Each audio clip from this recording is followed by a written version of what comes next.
Question: the vapor pressure of pure liquid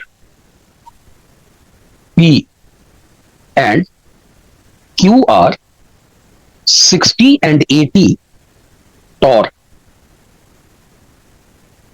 respectively. Then what would be the total vapor pressure of the solution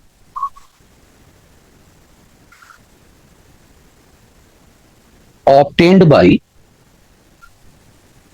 mixing 3 moles of P and 2 moles of Q? तो सबसे पहले हम क्या check करेंगे कि हमें दिया क्या हुआ है और पूछा क्या जा रहा है। हमसे पूछा जा रहा है total vapour pressure of the solution, PS पूछा जा रहा है।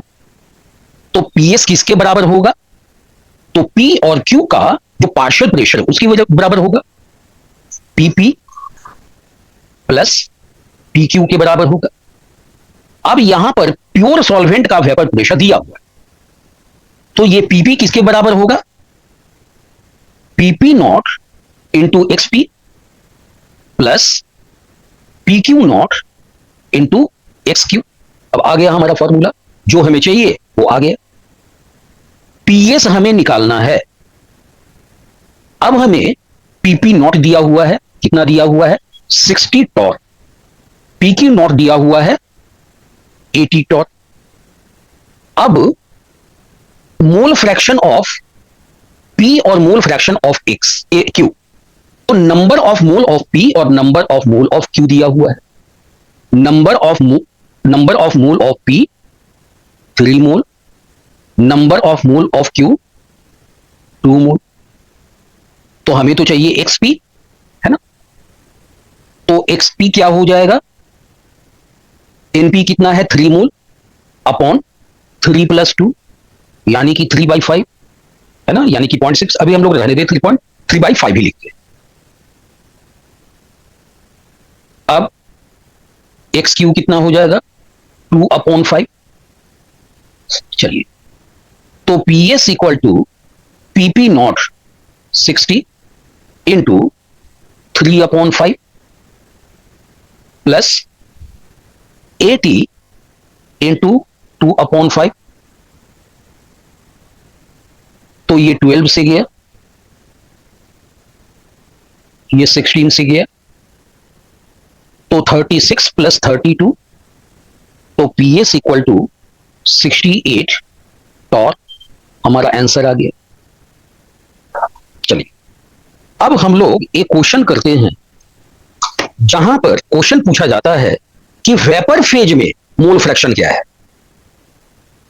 Question: a solution has 1:4 ratio of pentane to hexane. The vapor pressure of pure hydrocarbon at 20 degree Celsius और पेंटेन और हेक्सेन क्या है हाइड्रोकार्बन में, are 440 and 120 millimetre of Hg। Millimetre of Hg का मतलब क्या? जैसे कि आपने स्ट्रिग्नोमेनोमीटर देखा ही है, तो उसमें जो पारा होता है ना, शायद पिछली क्लास में मैंने तो बता ही दिया था। हाँ ठीक है। For pentane and hexane respectively,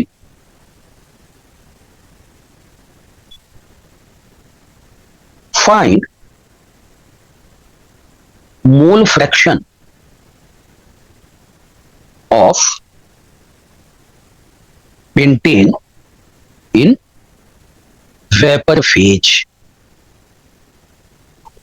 vapour phase देखिए, तो उस फॉर्मूले को हम लोग याद करते हैं। फॉर्मूला हम लोगों ने क्या सीखा था?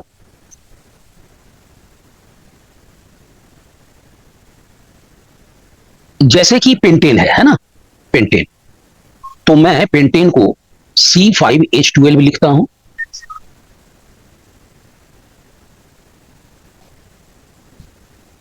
यह है पार्शियल प्रेशर, है ना। तो पार्शियल प्रेशर किसके बराबर होगा? प्योर सॉल्वेंट के प्रेशर और उसका मोल फ्रैक्शन के बराबर, C5H12। और इसके बराबर होगा mole fraction in vapour phase into total pressure. Total pressure कितना है, यानी कि सॉल्यूशन का प्रेशर कितना है। तो हम लोग को पहले क्या निकालना है? Total pressure. तो total pressure equal to P pentane not X pentane plus P hexane not X hexane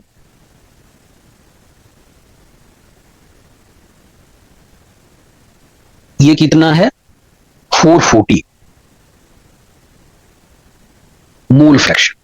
तो यहां पर आपको नंबर ऑफ मोल नहीं दिया गया हुआ, डायरेक्टली रेशियो में दिया गया हुआ है। तो इसको हम लोग ऐसा मान सकते हैं कि 1 जो है पेंटेन का मोल है और 4 जो है वो हेक्सेन का मोल है। तो पेंटेन का मोल कितना हुआ? 1 अपॉन टोटल मोल कितने हो गए? 5। पी नॉट हेक्सेन कितना है? 120। तो इसका मोल फ्रैक्शन कितना लेंगे? 4 अपॉन 5। चलिए, तो इसको हम लोग क्या करें?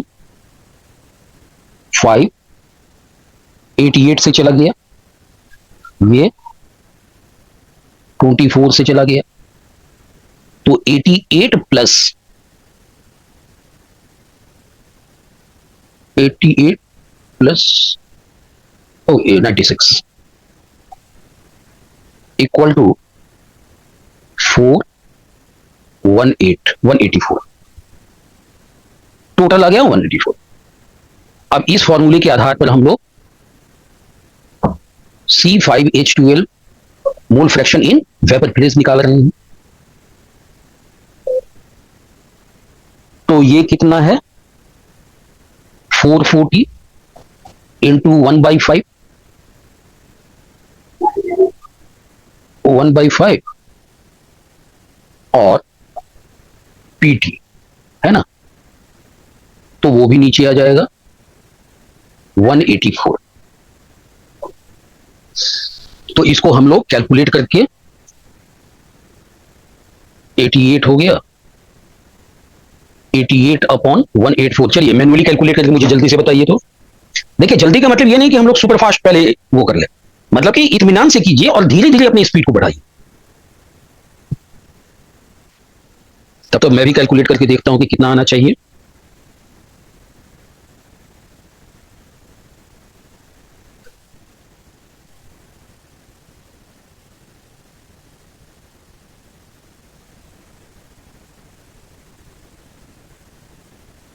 सर 0.4 कुछ 0.4, बस 0.4 तक ही किया मैंने। हाँ ठीक है, पॉइंट आएगा, है ना, बिल्कुल सही। तो इसी तरह से है ना, कम से कम 2 पॉइंट तक निकालिए। बढ़िया। अच्छा चलिए, अगर वही हमें हेक्सेन का निकालना होता तो ये हो जाता 120 इंटू 4/5 इंटू 184। तो ये तो हो गया 24, यानी कि 96 अपॉन 184। जब हमारे पास ये वैल्यू है तो मैंने क्या बताया था, इन दोनों को मिलाकर क्या आएगा? 1 आएगा। तो डायरेक्टली हम क्या कर सकते हैं? 1 माइनस कर देंगे, आप कैलकुलेट कीजिए, ये आएगा 0.53। अब कुछ क्वेश्चंस लेते हैं जिसमें कि नॉन वोलेटाइल सोल्यूट भी मिला हुआ है। The vapour pressure at a given temperature of an ideal solution containing 0.2 mole of non-volatile solute and 0.8 mole of solvent is 60 millimeter of Hg. Find vapor pressure of pure solvent in millimetre of mercury. चलिए देखते हैं। देखिए हमें क्या पता करना है, P not, P S दिया हुआ है 60, number of mole of solute दिया हुआ है 0.2, number of mole of solvent दिया हुआ है 0.8, P naught minus P S upon P S equal to क्या होगा,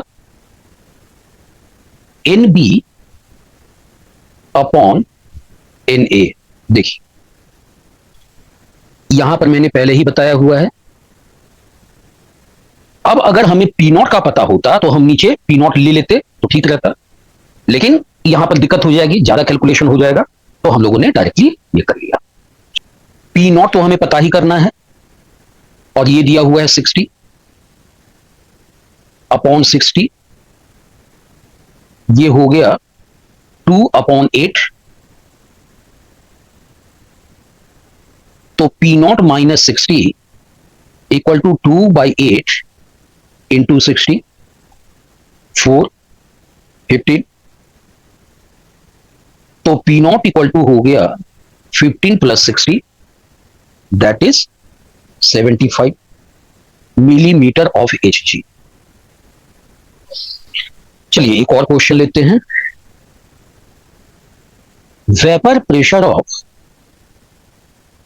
benzene at 30 degree Celsius is 121.8 millimeter of Hg. When 15 gram of non-volatile solute is dissolved in 250 gram of benzene, its vapor pressure is decreased to 120.2 millimeter of Hg. Find molar mass of solute. अब सबसे पहले ठंडे दिमाग से हम लोग को देखना है कि क्या क्या दिया हुआ है, क्या पूछा जा रहा है। वेपर प्रेशर ऑफ बेंजीन, यानी कि जब बेंजीन प्योर था, है ना, तो हमें पी नॉट दिया हुआ है, ये है 121.8। चलो vapour pressure of benzene is this, और जब डिसॉल्व कर दिया गया तो अब वेपर प्रेशर इतना हो गया, यानी कि सॉल्यूशन का वेपर प्रेशर तो घटेगा, तो पी हो गया, पीएस या पी कह लीजिए, चलिए पीएस लिखता हूं, कितना हो गया 120.2। हम लोग कौन सा फॉर्मूला लगाएंगे, P naught minus P S upon P S equal to number of mole of solute upon number of mole of solvent. तो नंबर ऑफ मोल तो दिया नहीं हुआ है, तो कैसे पता करेंगे, सोल्यूट कितना है 15 ग्राम, तो नंबर ऑफ मोल क्या होता है, given mass by molar mass, तो 15 अपॉन मोलर मास का हमें पता नहीं है, तो molar mass of solute upon number of mole of solvent. Solvent क्या है, बेंजीन है, बेंजीन क्या होता है C6H6, तो इसका मोलर मास क्या हो जाएगा 6 इंटू 12 प्लस 6 इंटू 1, तो 72 प्लस 6 78, तो बेंजीन का भी डायरेक्टली याद रखेंगे तो अच्छा रहेगा, है ना, 78। तो यहां पर 250 ग्राम दिया गया हुआ है, given mass 250 upon 78। P naught कितना है 121.8, 120.2 upon 120.2 equal to 15/250 into 78 upon molar mass. तो ये हो गया 1.6, 120.2 और यहां पर मैं मोलर मास को भेज देता हूं 15/250 इंटू 78। तो मोलर मास कितना हो जाएगा 15/250, 120.2 अपॉन 1.6, 78, 3 इंटू 120 और ये 2 into 48 10 to the power -2 upon 5, 240.4, 240.4 into 10 to the power -2, इसको मल्टीप्लाई करें तो 144 लगभग 35,000 आएगा। ये इंटू है 10 to the power -2, तो ये ऑलमोस्ट 350 मोलर मास। अच्छा, मोलर मास का मोल यूनिट क्या होता है ग्राम पर मोल। तो अच्छा, जब आपने एप्रॉक्स कैलकुलेट किया हुआ है तो हमेशा ब्रैकेट में एप्रॉक्स लिखना नहीं भूले।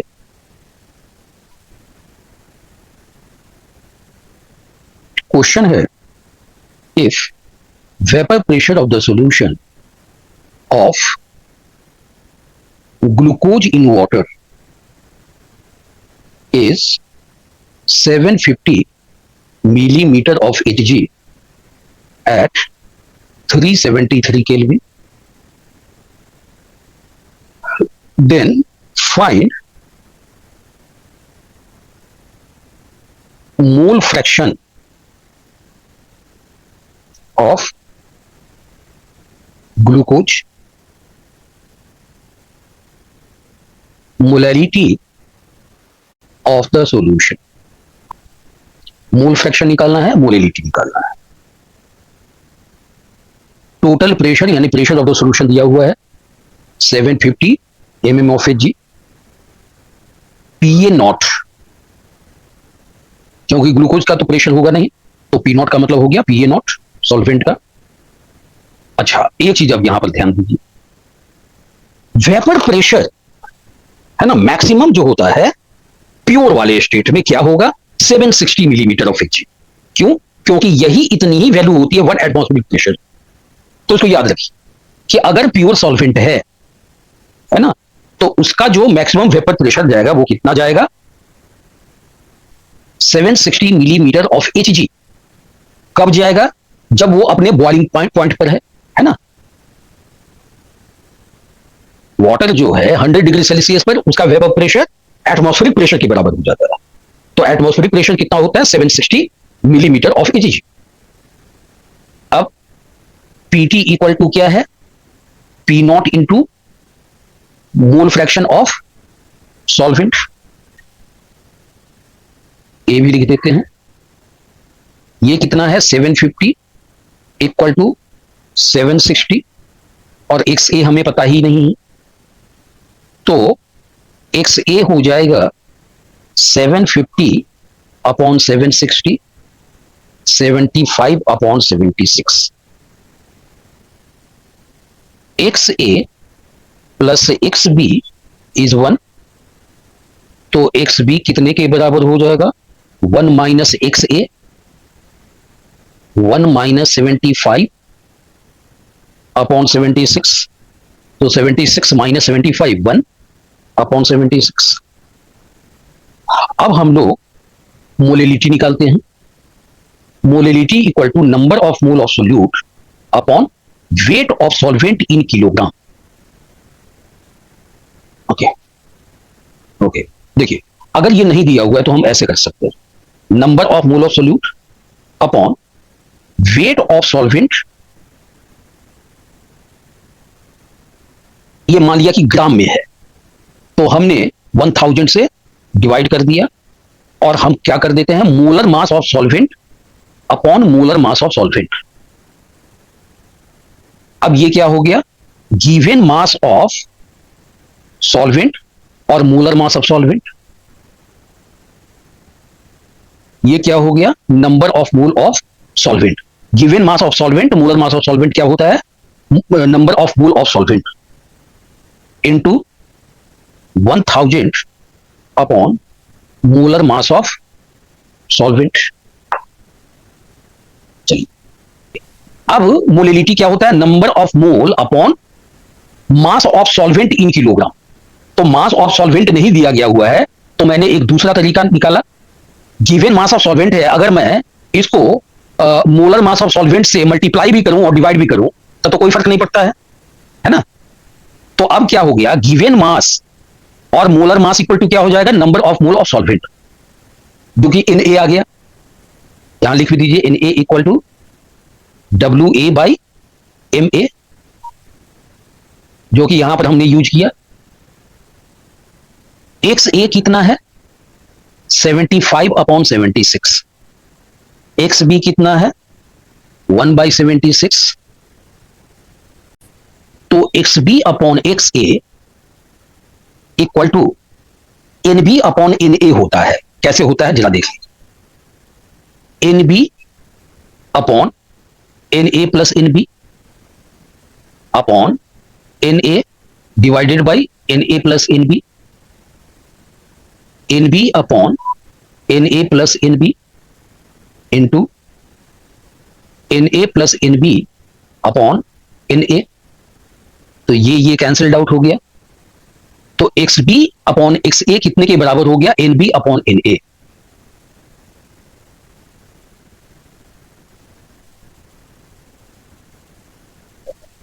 ठीक, तो अब यहां पर NB अपॉन NA है, तो मोलिलिटी हम ये वाला ले रहे हैं यहां से, molality equal to NB upon NA into 1000 upon molar mass of solvent. तो सॉल्वेंट क्या है, वाटर है, तो वाटर का कितना होगा, 18 होगा। और NB अपॉन NA कितना है, देखिए XB कितना है, 1/76 और XA कितना है, 75 अपॉन 76। तो ये हो जाएगा 1/75। तो NB बाई NA क्या हो जाएगा, 1/75 इंटू 1000 अपॉन 18। अब मैंने आपको बताया हुआ था कि इसकी वैल्यू कितनी आएगी, 55.55। 1 किलोग्राम वाटर में वाटर के 55.55 मोल होते हैं। 1/75 इंटू 55.55 है ना। तो ये हो जाएगा 7, उसके बाद हाँ ये लगभग आ जाएगा 0.74। तो मोलिलिटी हो गई 0.74 मोलल या मोल पर किलोग्राम। बताइए इसको समझने में कोई डाउट है क्या? वीडियो हेल्पफुल लगी हो तो लाइक, शेयर और सब्सक्राइब जरूर करें। बेल आइकन प्रेस करना ना भूलें। Thank you for watching and see you in the next video. Happy learning.